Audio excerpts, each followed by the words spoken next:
Cooking was my mother's greatest act of love. The air always smelled like onions and tomatoes, curry powder, and thyme. I can see my mom standing in the kitchen, cooking jollof rice. Naturally, Nigerian's best-known dish is rich and complex, with many layers of spices and vegetables. The perfect combination of flavors. My dad is standing next to her, leaning over the wide black pot, inhaling the scent, and snatching up bites. Add a little bit more of this, he says, waving at the powdered bouillon. Then he takes another bite and points at the pile of chopped onions and red peppers, and a bit more of that. My mother pokes my father in the soft part of his tummy with her wooden spoon. "Oh, you don't think it's good, eh?" she says. "You think I don't know how to cook?" "Come on now, Henry."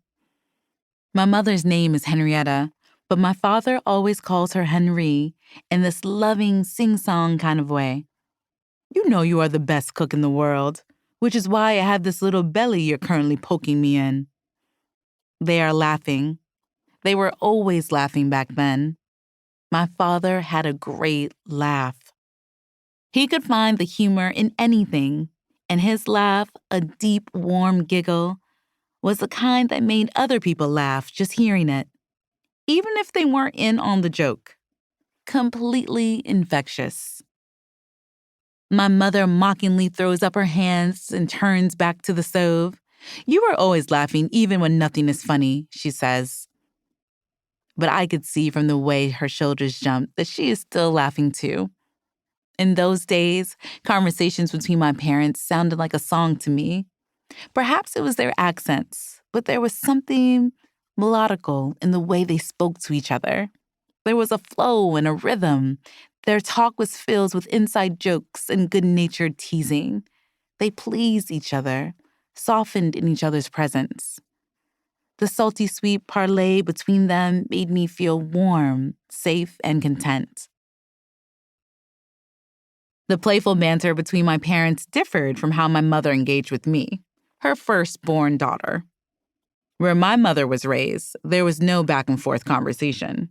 In Nigeria, children didn't get to have an opinion. They quickly obeyed their parents, finished their food, and prayed for forgiveness. My mother valued obedience and respect over playfulness.